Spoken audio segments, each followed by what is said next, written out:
আগে আমরা পাখির সাথে পরিচিত হই। এগুলা হচ্ছে ফেন্সি কবুতর, অর্থাৎ পঙ্খিরাজ কবুতর। এগুলোকে কেউ ফেন্সি কবুতর বলে ডাকে, কেউ পঙ্খিরাজ বলে কবুতর বলে ডাকে। এগুলো সবার কাছে এই নামে পরিচিত। এগুলো সাধারণত অনেকগুলো জাত হয়ে থাকে, তার মধ্যে এইগুলা ফেন্সি কবুতরের মধ্যে পড়ে।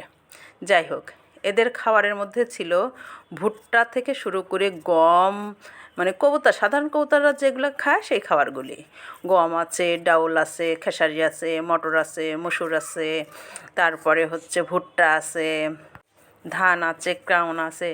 কিন্তু এদের একটা বৈশিষ্ট্য আছে, সেটা হচ্ছে এদেরকে যদি আপনি নিচে ছেড়ে পালেন তাহলে এদেরকে দেখতে খুব সুন্দর লাগে।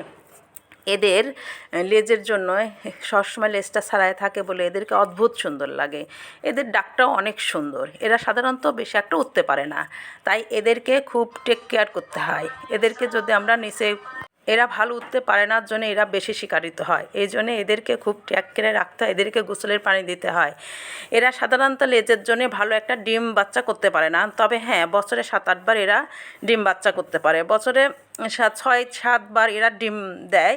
এই ডিম বাচ্চা যদি আপনি ডিম থেকে ভালো উৎপাদনের বাচ্চা যদি করতে চান, তাহলে এদেরকে অন্য কবুতরের দিয়ে আপনারা ডিম বাচ্চা যদি করাতে পারেন তো সবচেয়ে বেশি ভালো উৎপাদন ক্ষমতা হয়। আর যদি আপনি এদেরকে দিয়ে 1-2 জোড়া পালেন তাহলে এদেরকে দিয়েই আপনি ডিম বাচ্চা করাইতে পারেন, তাতে হবে, কোনো সমস্যা নাই। কিন্তু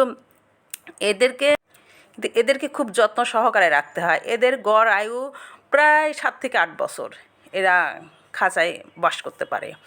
এদেরকে সাধারণত আমরা পোষ মানাইতে পারি। এরা বেশ দারুণ মানুষের সাথে পোষ মানিয়ে নিতে পারে। তবে এরা যখন খাঁচার থেকে বের হয়ে মাটিতে ওরা ডাকাডাকি করে তখন দেখতে খুব ভালো লাগে। এতটাই ভালো লাগে যে মনে হয় চেয়ে থাকে। আপনারা নিজে নিজের জায়গা থেকে এগুলো পেলে দেখতে পারেন এদেরকে কত সুন্দর দেখা যায়। গরমে বা শীতে এদেরকে আলাদা আলাদা যত্ন নিতে হয়। শীতের সময় এদেরকে তৈলাক্ত খাবারটা একটু বেশি দিতে হয়, আর গরমের সময় এদেরকে দুপুরের দিকে সাধারণত স্যালাইনটা গুলায়ে পানি দিতে হয়। তাহলে এদের শক্তি ক্ষমতা বা এদের রোগ প্রতিরোধ ক্ষমতাটা অনেকটাই বেড়ে যায়। এদেরকে তৈলাক্ত খাবারের মধ্যে সূর্যমুখীর বীজ, সরিষা, তিল, রাই ইত্যাদি শীতকালে একটু বাড়তি বেশি করে এগুলো আমরা খাওয়াইতে পারি, যাতে এদের আলাদা শক্তি হয় এবং শীতের মোকাবেলা করতে পারে। এই পাখিগুলির খাঁচা আমরা 2 দিন 3 দিন পর পর পরিষ্কার করব, এবং এই পাখিগুলি নানান রকম হয়ে থাকে। এই পাখিগুলিকে সবসময় যত্নে রাখলে আল্লাহর রহমে এরা অনেক দিন ডিম বাচ্চা দেবে, অনেক দিন সুস্থ থাকবে।